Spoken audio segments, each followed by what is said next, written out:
Buenas tardes a todos y a todas. En primer lugar, agradecer a las dos vicepresidentas, Nadia Calviño y Teresa Rivera, que estén con nosotros hoy en nuestro 43 Congreso Confederal para hablar de temas que son de evidente actualidad y que preocupan al sindicato, como casi todo lo que nos pasa en el país. Bueno, antes de nada, si os apetece podéis cantar. Queremos felicitar a la vicepresidenta Teresa Rivera porque hoy cumpleaños, seguramente pocos, así que podéis saludarla.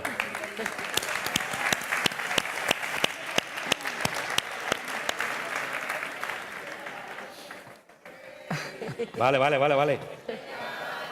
Podéis utilizar la APP del Congreso. Bien, tenemos poco tiempo, la verdad, y es una pena, pero hay que empezar, por tanto, cuanto antes. La primera pregunta es para Nadia Calviño. Puede ser muy breve. Diciendo sí será suficiente. ¿Servirán estos fondos de reconstrucción para crear un nuevo país económica, laboral y socialmente más justo? Atrévete a decir que no. ¿Podemos quitarnos la mascarilla aquí? Sí, bueno, va. ¿Qué tal estar todo el día? Bueno, primero que qué gusto estar aquí, estar en un lugar tan agradable y con gente, ¿no? Volver a vernos en persona, aunque sea con un aforo reducido. Y es un placer, además, participar en un acto en el que se está hablando precisamente de las prioridades de nuestro Gobierno, ¿no? Porque el crecimiento sostenible e inclusivo es la guía principal de nuestra agenda de política económica y, como muy bien ha dicho el presidente esta mañana, estamos entrando en una nueva fase, una fase en la que dejamos atrás este año tan duro desde el punto de vista personal, profesional, económico, y ya encaramos una recuperación que creemos que no tiene que ser un mero rebote. España va a crecer de forma intensa, pero tenemos que conseguir que este crecimiento además sea, como muy bien señalabas, más sostenible desde el punto de vista económico, medioambiental y social, y también más justo. Y para eso sirven los fondos. Ese es el plan de recuperación del Gobierno y para eso tenemos que utilizar estos 140.000 millones de euros que vamos a movilizar de ahora a 2026, precisamente para poner en marcha ese proceso de transformación, de modernización y de crecimiento más equilibrado de cara al futuro. Para Teresa, ¿cómo va a afrontar el Gobierno una transición realmente justa que no deje a nadie atrás o va a lograr ese compromiso por parte de los empresarios? Yo añadiría, cuando hablamos de transición justa, ¿debemos de hacer transición justa o no demasiado injusta? Bueno, yo creo que hay varias cosas en esa pregunta, reformulándola un poco. Una, que como bien saben algunos de los que están en la sala, a los que acabo de saludar, en este tema lo que hemos sentido es primero que nadie se lo tomara en serio, preparar y anticipar un proceso de transformación que todo el mundo sabía que estaba encima, porque con tiempo es más fácil hacer las cosas y crear oportunidades, pero venimos trabajando sobre este tema con el primer día y yo diría con vosotros y gracias a vosotros. Aquí antes veía a Pedro, veía a José Luis, veía a Víctor. Y es muy difícil pensar en una transformación tan significativa como esta si no es con una co-construcción en todos los planos, ¿no? Yo creo que sabemos que efectivamente la digitalización cambia el tipo de requerimientos profesionales, pero la incorporación de una variable tan lógica como es el límite del capital físico, porque si no estamos consumiendo mucho más recursos de los que de verdad disponemos, por tanto estamos acumulando un déficit que nos va a saltar a la cara, ¿no? La semana que viene, el 25 de mayo, se cumple la fecha en la que ya hemos consumido todos los recursos que es capaz de generar España a lo largo de un año y, por tanto, el resto vivimos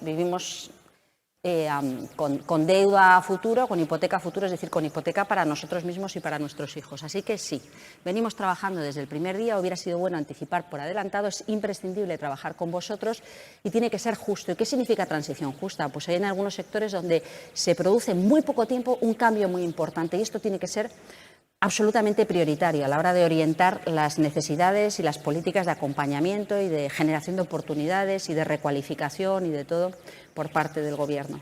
Y hay otros muchos sectores que, como ha ocurrido a lo largo de la historia, anticipamos y vemos en el horizonte que se van a ir produciendo cambios y, por tanto, también hay que anticiparse y hay que ir preparando esos cambios. Yo creo que todo el mundo entiende que aquello a lo que aspira es a tener un trabajo digno, estimulante y allí donde quiere quedarse a vivir, ¿no? Y es un poco lo que estamos haciendo.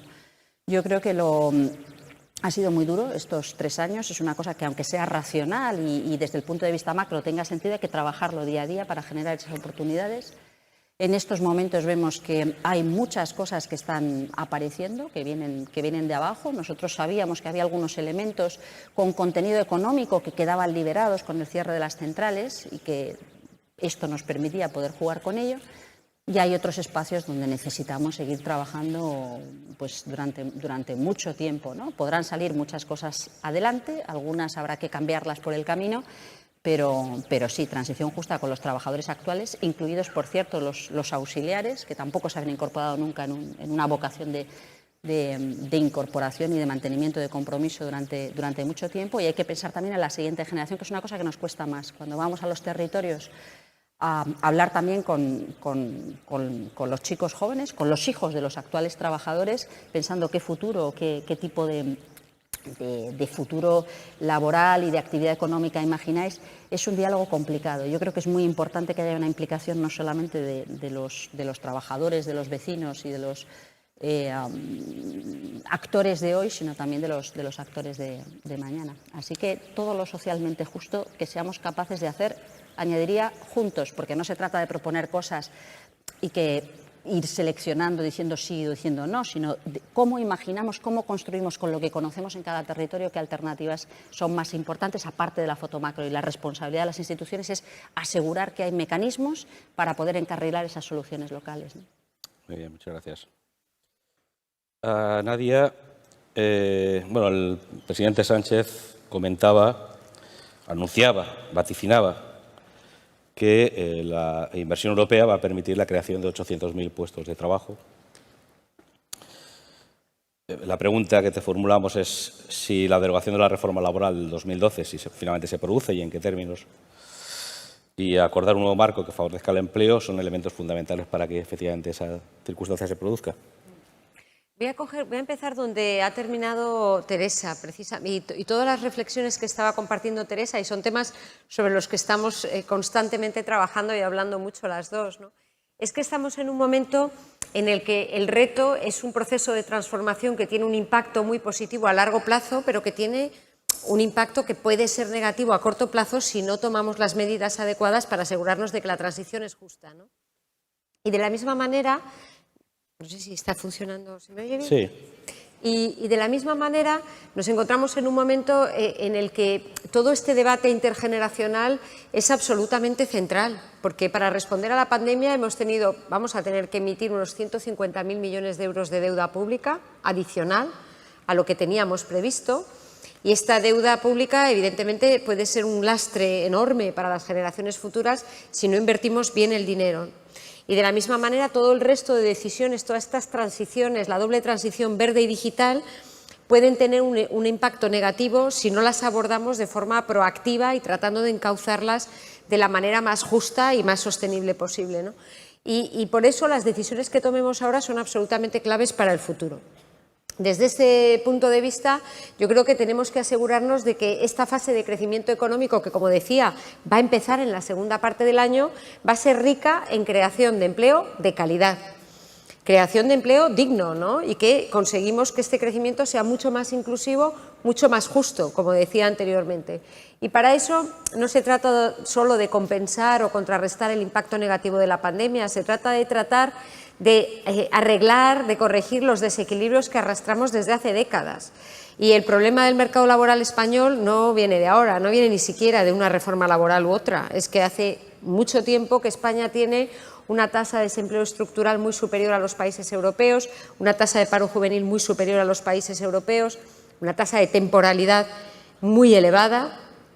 Y entonces yo creo que eso explica muy bien lo que está diciendo el presidente del Gobierno, que es, vale, tenemos que corregir algunas cuestiones relativas a reformas del pasado, pero sobre todo tenemos que mirar al futuro y asegurarnos de tener un marco laboral que nos permita crear empleo de calidad en los próximos años. Y en definitiva, que la salida de esta crisis sea muy distinta de la salida de la crisis financiera anterior. Y yo creo que lo que ha estado explicando Teresa en términos de cómo se está haciendo, por ejemplo, no lo dices tú porque eres muy modesta, pero a mí me parece absolutamente extraordinario que estemos consiguiendo abordar el cierre del carbón, el cierre de las centrales del carbón, todo el plan de reforma del sector energético de una manera no conflictiva, trabajando con los sindicatos y, en definitiva, abordando una transición justa, ¿no? Y yo creo que esa tiene que ser la línea en la que sigamos desde el Gobierno para asegurarnos, como decía, pues, de construir un futuro mejor para nuestros hijos, que al final yo creo que es lo que todos perseguimos, ¿no? Bueno, yo creo que es un poco casi la misma pregunta. Se plantea para Teresa, ¿qué impacto puede tener la ley de cambio climático en un país como el nuestro con un problema de desempleo tan marcado? ¿Será la transición verdaderamente justa? Yo aquí querría añadir que, desde el punto de vista, entiendo yo, que del trabajador que se puede ver afectado por una industria o una actividad económica que consuma mucho CO2 o emita mucho CO2 o que, por tanto, deba ser objeto de corrección, la transición justa es encontrar un empleo igual de estable que el que tenía, si es posible igual de remunerado y, si es posible, todavía mejor.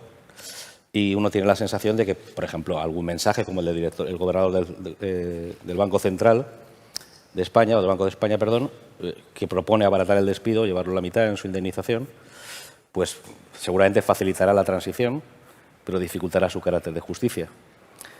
Entonces, la pregunta un poco es, cuando hablamos de transición justa, desde el punto de vista de los trabajadores afectados, ¿cuáles son los planteamientos que pretendemos llevar a cabo? Yo creo que hay distintas cosas que son importantes en esto. Una es que hay que pensar cómo nos aseguramos que los trabajadores actuales tengan oportunidades de seguir siendo trabajadores con trabajo decente. Y otra es cómo construimos las oportunidades de los trabajadores actuales y de los futuros en igualdad o mejores condiciones que las actuales, ¿no? Entonces, cuando uno piensa qué significa la incorporación del elemento verde en todo este proceso, pues se da cuenta que hay muchísimas oportunidades asociadas a la transformación de la infraestructura construida, de las ciudades, de los servicios, pero también de la industria. Y además de la industria, sabiendo que tenemos una tradición muy potente, que la queremos reforzar para bien y con futuro, y que esto lo que supone es entender qué tipo de producción, qué tipo de materiales, dónde pueden estar las dificultades, dónde puede estar el mayor valor añadido que se puede aportar desde España, qué tipo de habilidades profesionales se requieren, porque es lo que nos va a permitir diferenciarnos y mantenernos, y no quedarnos en un país de segunda en materia industrial o dependiendo de lo que puedan decidir otros inversores que abren filiales aquí. Si nos concentramos solamente en cómo preservamos un statu quo no innovador desde el pasado, corremos el riesgo de que nos quedemos un poquito encerrados en ese modelo antiguo y que en un determinado momento colapse. Es decir, cuando hace no tantos años se decía, me opongo a lo que diga la Unión Europea, pues hombre, nos podemos ir de la Unión Europea si no queremos CO2 y no sé dónde iremos ni cómo haremos, pero nos podemos encontrar los problemas, por ejemplo, con los que se encontrarían los no europeos si se generaliza esta sensación por razones, digo, físicas, evidentes, de supervivencia, de ser mucho más cuidadosos con el consumo de recursos. Entonces, el gran desafío es ver cómo acompañamos en todos esos años de cambio las cosas de tal manera que vayamos abonando las nuevas oportunidades teniendo mucho cuidado con cómo se sale de lo que estamos. Y eso no es fácil, por eso se necesita mucho diálogo. Y digo que no es fácil porque aunque haya una racionalidad detrás, a la hora de la verdad, los tiempos a veces se dificultan. Yo creo que tenemos algunos ámbitos absolutamente punteros, que uno piensa, es verdad, de las energías renovables, pero no solo, piensa en los componentes de las energías renovables, piensa en los componentes de la movilidad, piensa en la logística, piensa en que producimos aluminio primario y, sin embargo, tenemos un problema, un conflicto que tenemos que resolver, pero no para que nos impongan qué es lo que tenemos que hacer, sino cómo damos el salto cualitativo para que sea un aluminio primario de calidad y que, además, cada vez vaya dependiendo menos de factores que nos pueden generar problemas en la producción o en la exportación. Piensa en que tenemos una cantidad piensa en el turismo, que no ha salido aquí, pero también es verdad que vemos que aquí hay algunos elementos que están cambiando, a los que hay que prestar atención. Y yo creo que hay una muy buena parte del análisis que está hecho. Y esto es una ventaja, porque sabemos dónde queremos ir. Hay otros elementos a los que te apuntas, que son un poco de marco institucional o regulatorio, que significan las relaciones laborales o el marco laboral, o las relaciones por convenio. Yo creo que eso está en estos momentos siendo, bueno, pues objeto de diálogo con vosotros, y hay que ir viendo cómo se construye y cómo se asegura un contexto justo. Pero en la tarea que a mí me corresponde en estos momentos es trabajar con vosotros en ver dónde están esas oportunidades y se construyen, y cómo vemos en los años más complicados de transformación para algunos sectores el que esa transformación no suponga una pérdida para nadie. Y digo esto, antes aludía en mi último comentario, que ha sido fundamental hasta ahora, y es fundamental que lo siga siendo, una actitud mucho más propositiva. Es decir, no se trata de que haya una conversación como si fuera una negociación sindical, trabajo-sindicato, sino se trata de pensar cómo co-construimos todo eso, porque no es que nadie tenga las respuestas. Yo creo que el peso de las instituciones debe ser el facilitar las respuestas a las que lleguemos a la conclusión sin engañarnos, ¿no? Sin hacernos trampa. ¿Cuáles van a ser los requerimientos, la demanda de los consumidores finales, la demanda regulatoria, en qué ámbitos tenemos mucho más que ofrecer, y esto nos va a dar margen para hacer más mientras vamos transformando otros sectores donde tenemos menos que hacer? Pero afecta a todo. Cuando hablamos de empleo verde, no estamos hablando de empleo en energías renovables, por supuesto que estamos hablando de empleo de energías renovables. Además, tiene que ser decente, que es una cosa que también decís mucho los sindicatos, y es verdad. O sea, no puede ser un empleo mayoritariamente masculinizado, precarizado. No, tiene que ser un empleo que cumpla con todos los requisitos de un buen empleo. Pero estamos hablando también de qué pasa con el sector agrario, donde también se está produciendo una transformación muy importante. Hablaba del sector turismo, que incluye muchos de los servicios de movilidad, del automóvil, del que tanto hablamos, que además tendrá su filial de baterías que serán importantes para los coches, pero también para el almacenamiento del sector energético, de la industria básica, fundamental, de la industria añadida, de la química. Es decir, que tenemos que ir pensando con esa nueva condición de contorno que antes no habíamos interiorizado, qué representa. Y esto nos lleva a otra cosa que estamos trabajando también desde el equipo económico del Gobierno, que es cómo anticipamos la oferta en formación profesional, reglada, inicial, pero también formación continua. Una de las cosas que alguna vez he comentado es que a mí me impactó mucho saber que en Holanda han prohibido el uso de gas natural en las casas.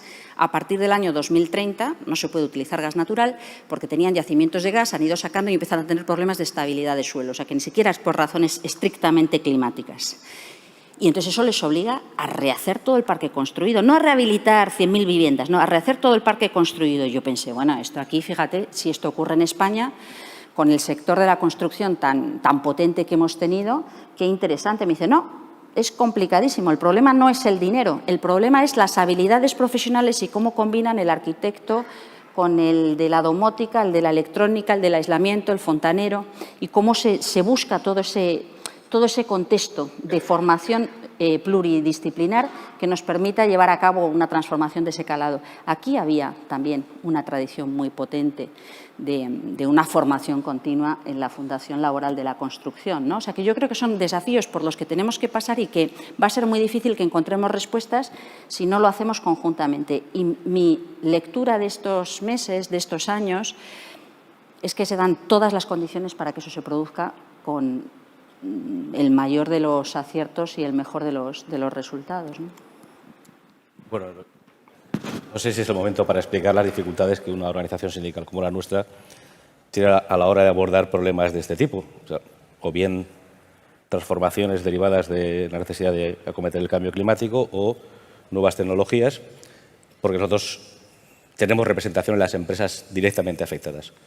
Y, por tanto, representamos los intereses de los trabajadores directamente afectados, que tienen un concepto de transición justa completamente distinto al que tendría la sociedad.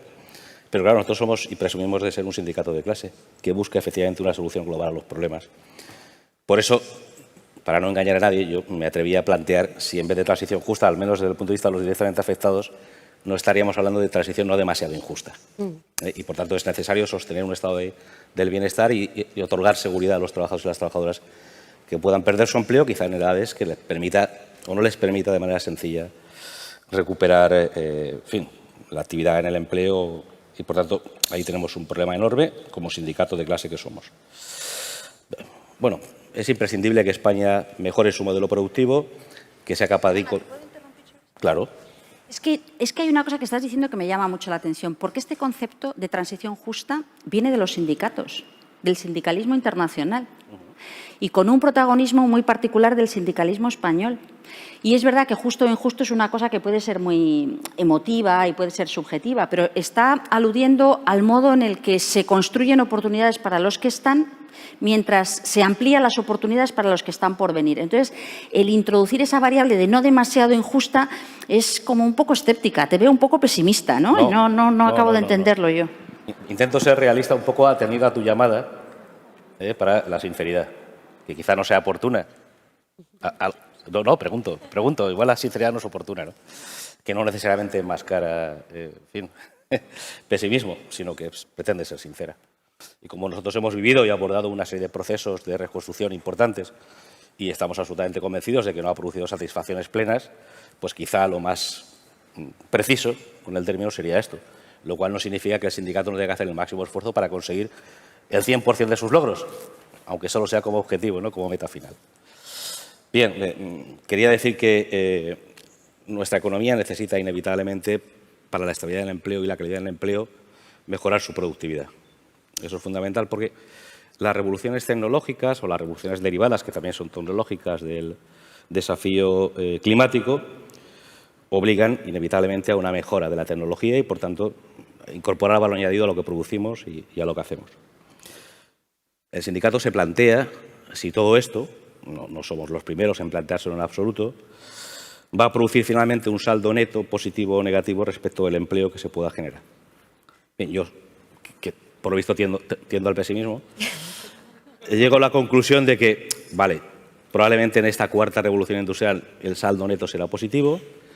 Me pregunto si lo será en la quinta, en la sexta o en la séptima, y me parece que sería razonable ponerse a pensar que si finalmente el saldo neto es negativo, que no de la producción de bienes y servicios, que puede ser claramente y será positivo, tenemos que plantearnos algo en relación con el reparto del empleo o queremos un país o un mundo subsidiado.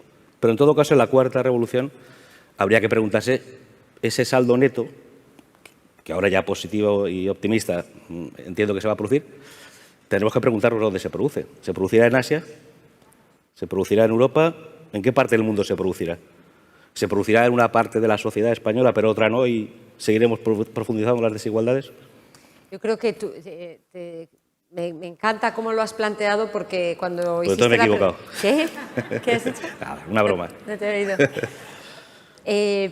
No, porque cuando planteaste la pregunta anterior, yo estaba reflexionando y pensaba, yo creo que lo que tenemos muy claro desde el Gobierno es que la salida de esta crisis no puede ser más precariedad y más desigualdad.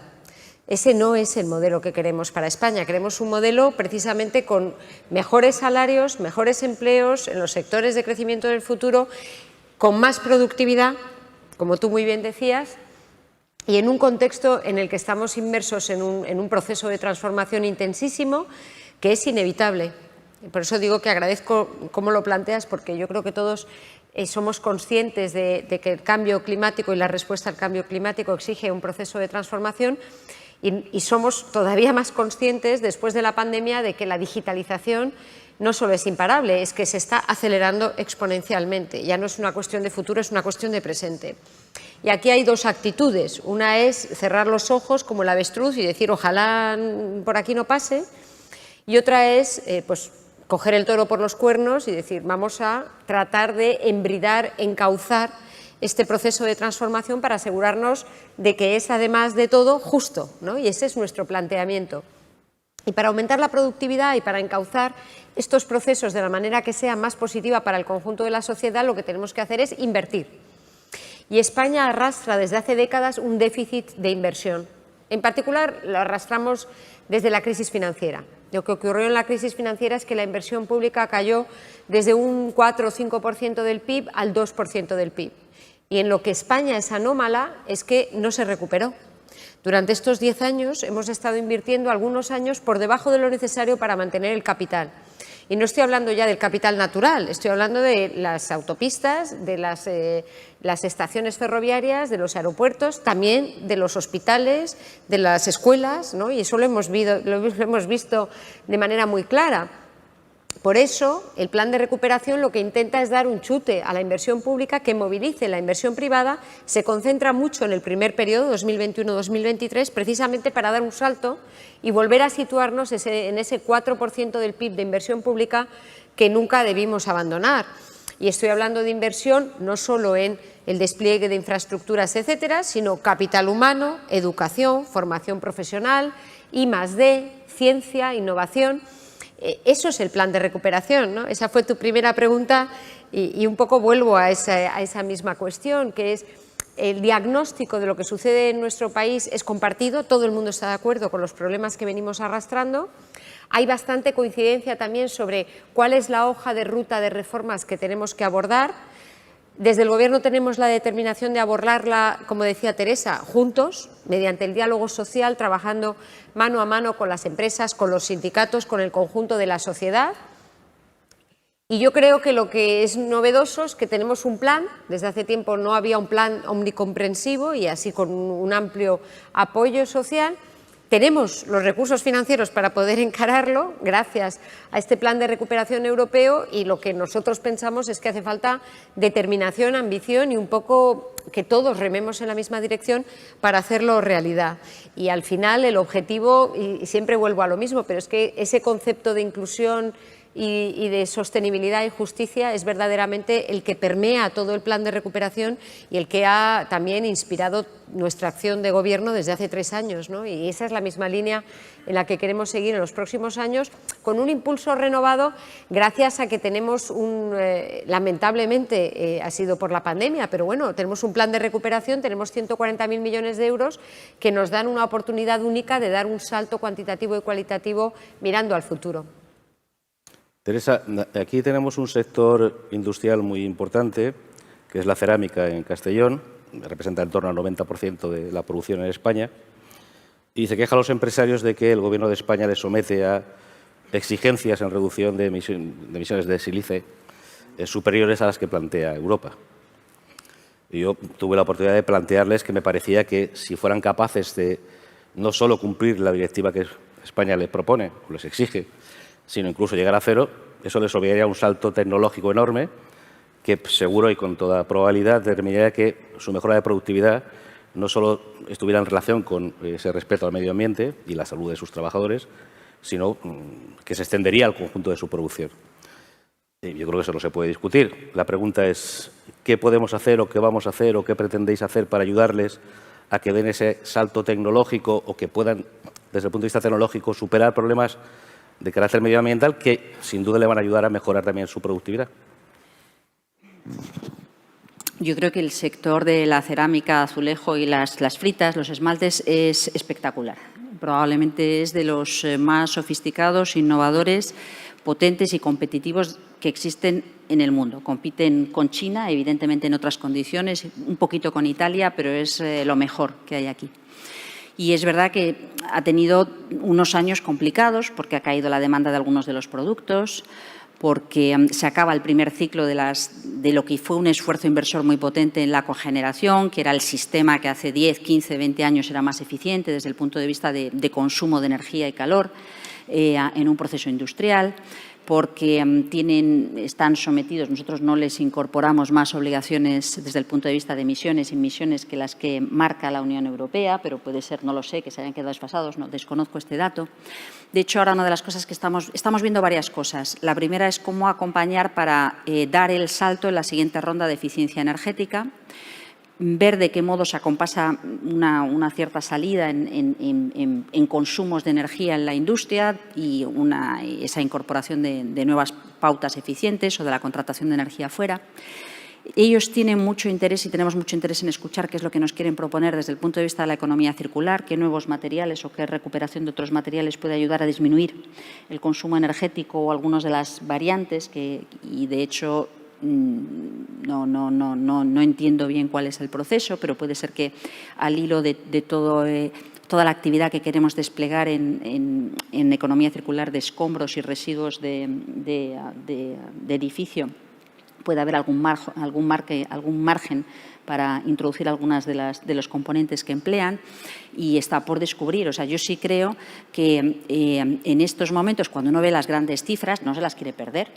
No hay ningún analista que utilice ninguno de los infinitos escenarios que existe que no diga que tenemos un margen de generación de empleo neto muy notable en el proceso de transformación de la economía, en todos los sectores, en industria, en servicios, en sector primario. El sector primario es un poco más complicado, pero en industria desde luego y en construcción desde luego. Y nuestra estimación, manejando distintos escenarios de los homologados con la Unión Europea, son 350.000 empleos netos en la aplicación del Plan Nacional Integrado de Energía y Clima, precisamente por mejoras, por saltos importantes en energía.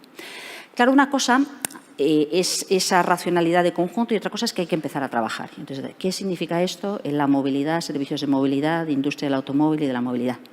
¿Qué significa esto en la industria de la metalurgia básica, tal? ¿Qué significa esto en el azulejo, en la cerámica y cómo acompañas el macro con lo micro, ¿no? Entonces, es muy importante sentarse sector a sector para entender cuáles son los márgenes de mejora que no se han aprovechado hasta la fecha y que se puede impulsar y se puede acompañar dentro de lo que nos permita la Unión Europea. Y, desde luego, para nosotros, la actualización y el mantenimiento de ese peso en el liderazgo del sector de la cerámica, el azulejo y las fritas, los esmaltes en esta zona, en Castellón, es una prioridad número uno, ¿no? Porque yo creo que es precisamente un sector que simboliza muy bien cómo han mantenido una vocación de mejora constante y ahora pues enfrenta la nueva ronda de retos, y tenemos cita con ellos en los próximos días, o sea que espero poder contestarte a tu pregunta pronto. Bien, los fondos europeos que esperamos obtener y que están sujetas a condicionalidades que a todos nos parecen razonables, porque algunas que se anunciaron parece ser que no eran, tiene uno la sensación de que se van a canalizar fundamentalmente a través de grandes empresas, que sin duda tienen capacidad para poder llevarlas a cabo en el tiempo récord que, por otra parte, se nos exige. Pero, ¿cuál es el papel de las administraciones públicas, no solo para modernizarse y digitalizarse, sino para actuar como tractor, igual que lo hacen las grandes empresas, permitiendo con ello que pequeñas empresas se conviertan en grandes? O sea, lo que se ha venido a llamar deuda pública innovadora, o venta de deuda pública, compra-venta de deuda compra pública innovadora, perdón, que hay un proyecto de la Comunidad Valenciana que no sé si conocéis, que pretende precisamente que las grandes administraciones, pues no sé, la Consejería de Sanidad, por ejemplo, con un importante nivel de gasto, influya garantizando a proyectos innovadores que son de interés, ¿no?, la demanda necesaria para que puedan invertir y, por tanto, crecer en tamaño, mejorar su tecnificación y, por tanto, ser más productivos. ¿Está contemplado eso en el...? Absolutamente. Yo creo que el sector público tiene un papel fundamental que jugar evidentemente en esta inversión de futuro. La respuesta anterior he puesto justamente el énfasis en esa necesidad de movilizar inversión pública que a su vez catalice y movilice la inversión privada, y ver cómo articular esa colaboración público-privada de la manera que sea más productiva para el conjunto de la sociedad. Y para eso tenemos que utilizar distintos instrumentos.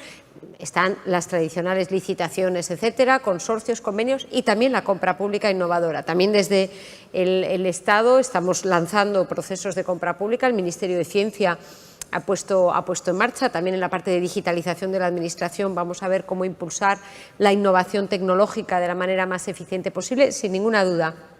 Pero no me gustaría, de verdad, que quede esa especie de mensaje flotando de es que son las grandes empresas, porque no puede ser más contrario a lo que hemos venido haciendo desde el Gobierno desde hace 3 años y particularmente en la respuesta a la pandemia.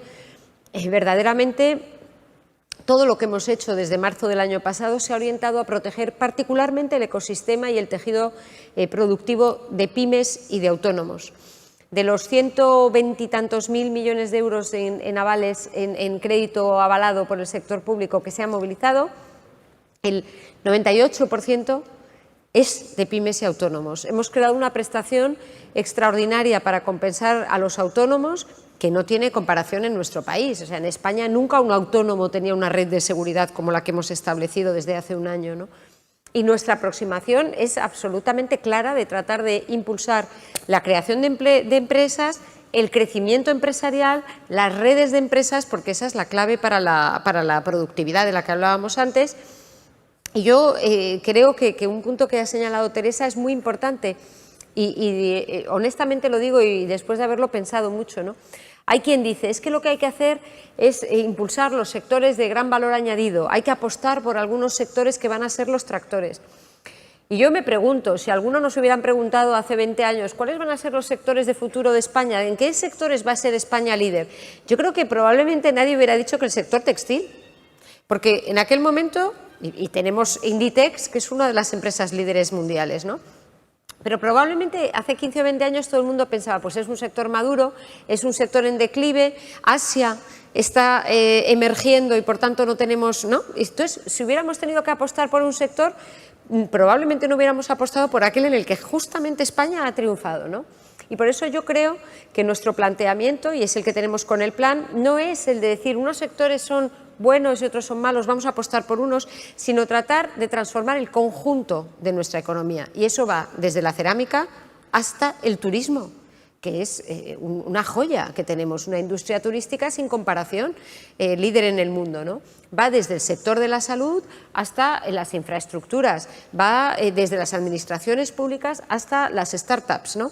Es un plan muy amplio, precisamente porque creemos que tenemos que conseguir la transformación del conjunto de nuestra sociedad y poniendo un énfasis muy importante justamente en las pymes, las micropymes y los autónomos, porque esto es el corazón de nuestra economía y si conseguimos transformar esa parte de nuestro ecosistema, entonces está claro que el país va a cambiar en la dirección correcta en los próximos años. ¿Cómo vamos de tiempo? Gracias. ¿Hay tiempo para una última pregunta o...? Yo, por parte mía, sí. No, le pregunto a ella. Ellas no sé cómo están de tiempo. ¿Cómo estáis de tiempo? Yo tengo después una cita, pero creo que para una última pregunta sí. Apocalíptica, hombre, ¿no? totalmente. ¿Tú, Teresa, puedes quedarte un minutito más? Es totalmente apocalíptica, ¿eh? Ah. ¿Apocalíptica? Sí, sí, sí, sí. ¿La tuya o la de Pepe? Yo solo conozco la mía. No, lo digo porque, a ver, es evidente que China, por ejemplo, en relación con el textil, ha dejado de fabricar barato y no solo produce textil, produce sobre todo ingenieros. Se toma muy en serio esto de la formación.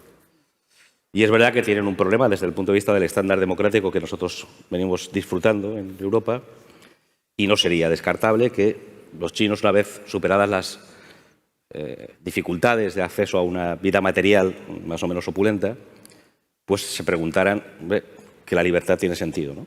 Y pudiéramos vivir, la humanidad, y sería magnífico, un proceso de transformación democrática de un Estado autoritario.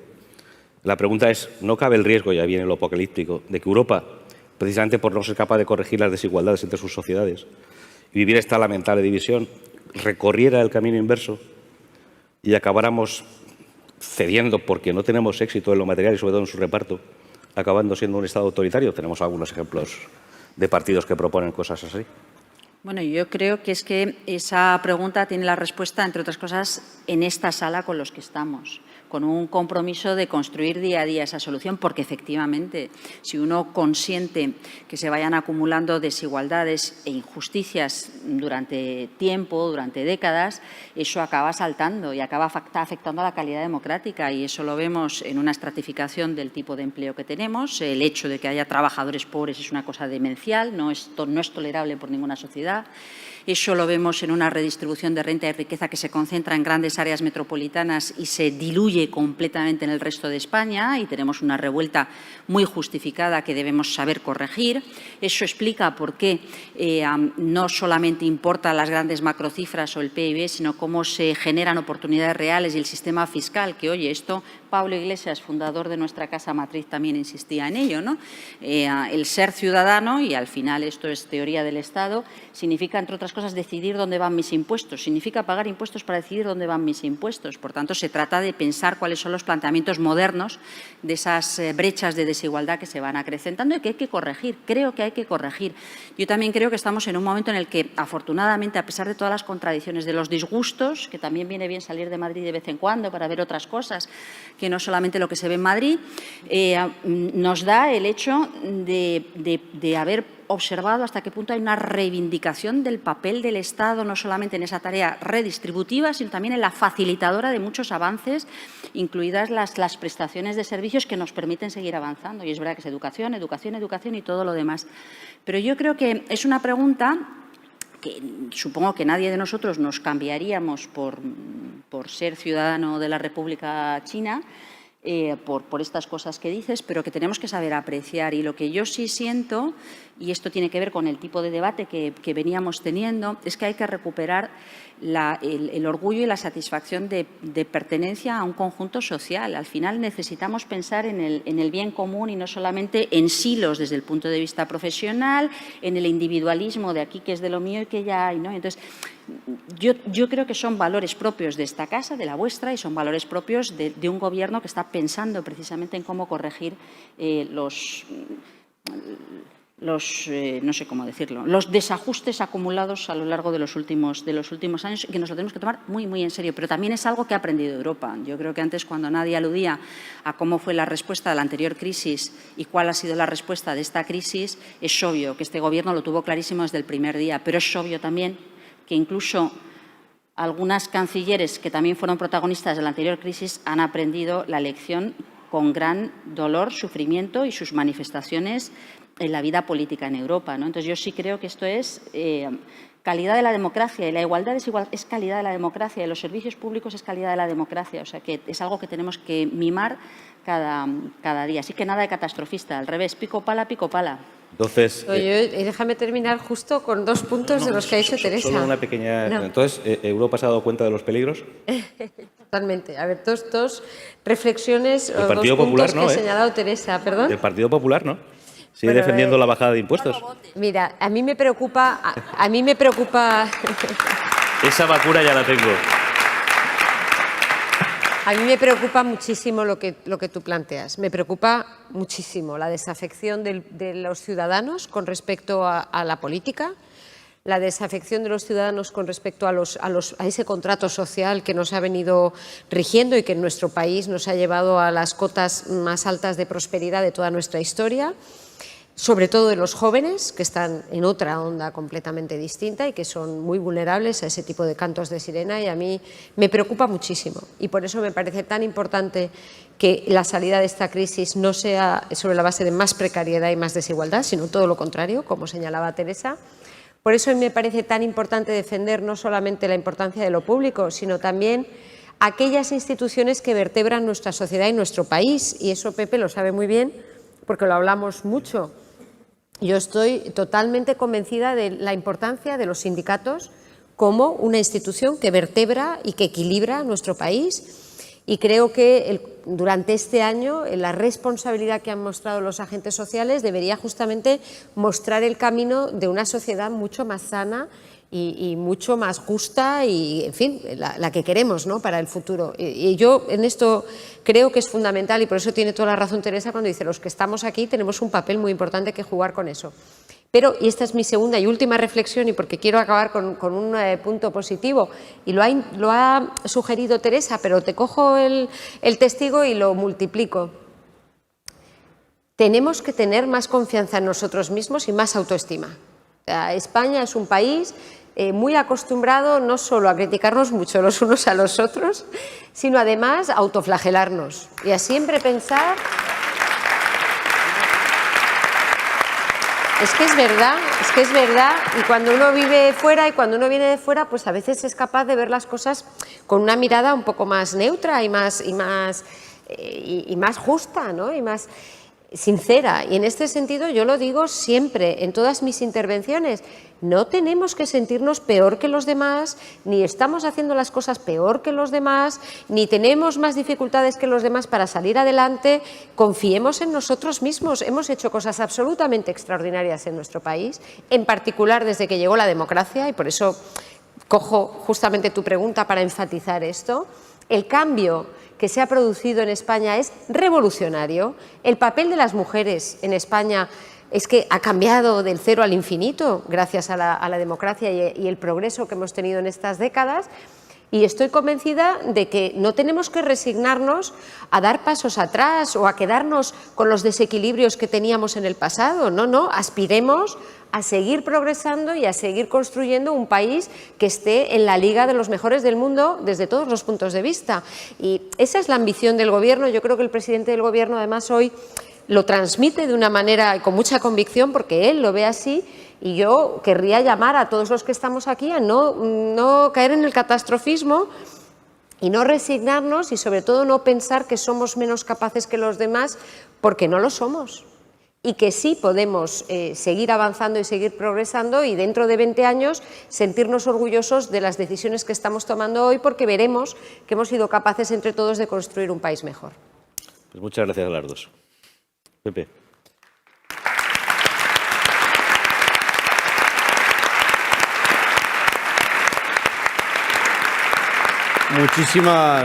Muchísimas gracias por acompañarnos.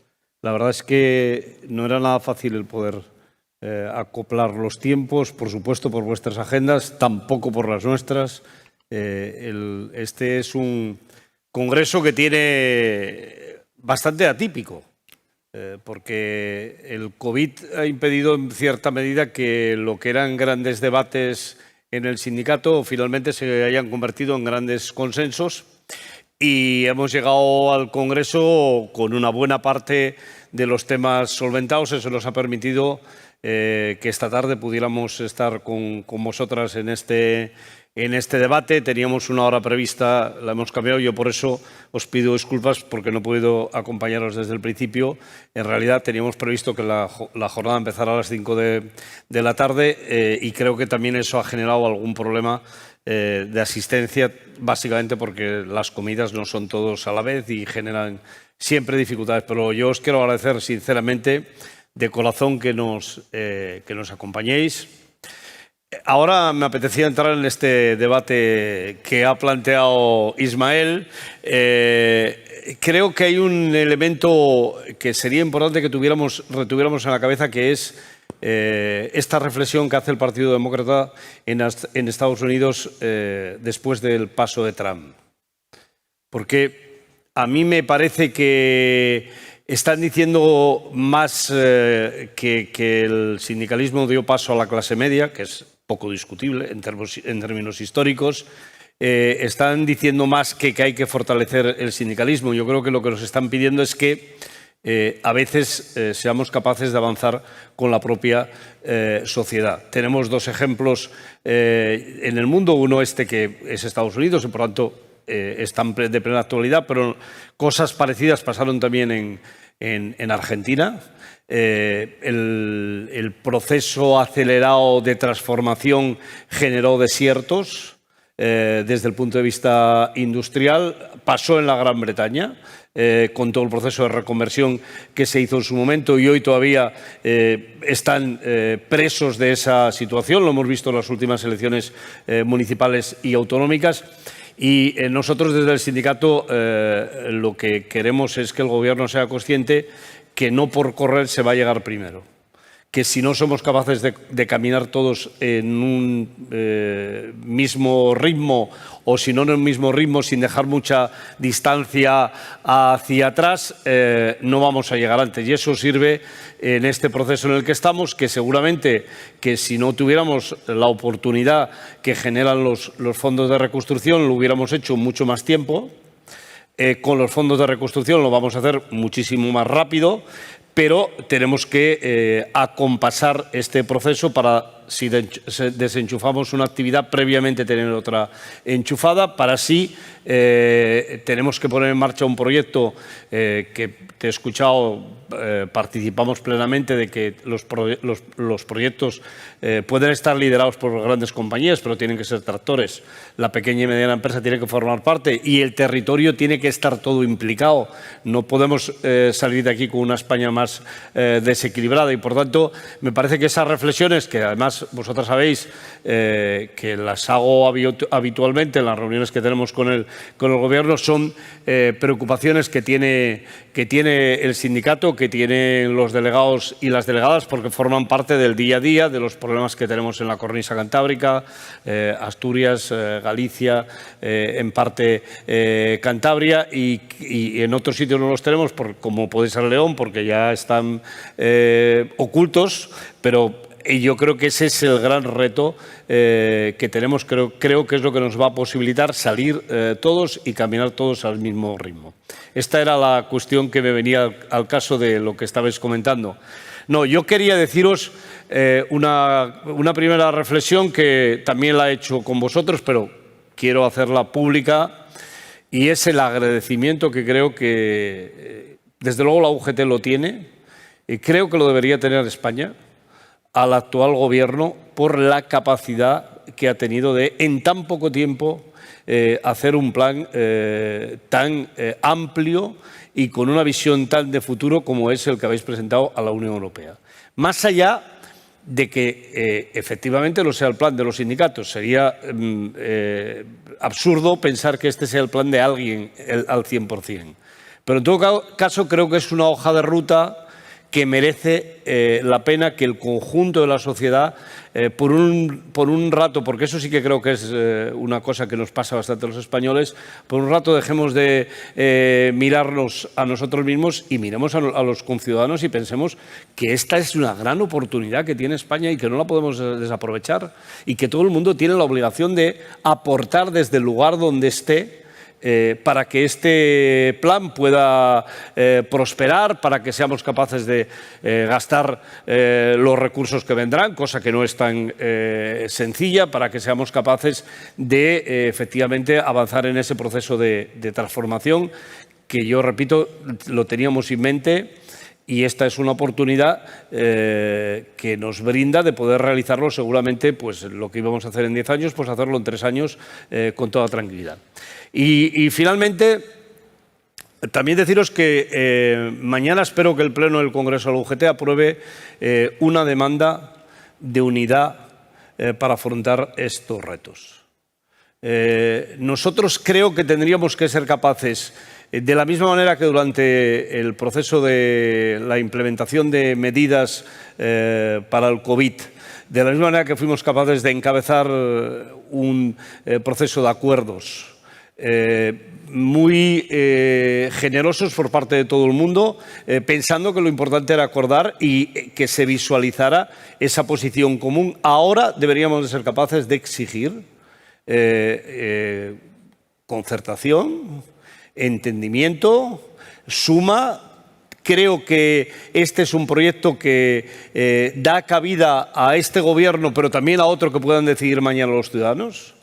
Incluso otro Gobierno que puedan decidir los ciudadanos, incluso antes de que se acabe de materializar todo este proyecto. Sabemos que los países serios que avanzan son los que tienen proyectos que sobrepasan un gobierno, 2 gobiernos, 3 gobiernos. Somos conscientes que el hacer un país desde el punto de vista medioambiental avanzado, respetuoso con nuestro futuro, porque al fin y al cabo respetar el medio ambiente, respetar nuestro futuro, necesita tiempo y políticas a fondo. Somos conscientes de que la investigación, el desarrollo, la innovación, si no tienen una línea continua, es verdad que unos les pondrá más énfasis y otros menos, pero tienen que tener una línea continua, no se puede hacer, y por eso desde el Congreso de la UGT mañana vamos a aprobar una resolución haciendo un llamamiento a las fuerzas políticas, pero también al conjunto de la sociedad, que por favor seamos capaces de entendernos y por una vez aprovechar esta gran oportunidad que se abre en España. Muchísimas gracias por vuestra presencia, de verdad ha sido un placer poder contar con vosotras aquí y en el Gobierno. Gracias. ¿Puedo decir una cosa? Yo me quiero, como me ha encantado el cumpleaños feliz, me quiero autorregalar los 20 segundos de oro del final para a todos, y en particular a ti, Pepe, anticipando la celebración, la felicitación de tu renombramiento, destacar lo importante, lo simbólico y lo sustantivo que es que en el 43 Congreso Federal de la UGT el lema sea nuevo contrato social y ambiental. Porque yo soy más de pico pala que de eslogan. Pero esto de que no hay empleo en un planeta muerto y que en un planeta vivo hay ríos de oportunidades es fundamental. Y hacerlo con vosotros es lo que necesitamos, pero además es lo que estamos viviendo cada día. Y bienvenido a partir del día de hoy, el 44 Congreso, el 45, aquí nos tenéis. Muchas gracias.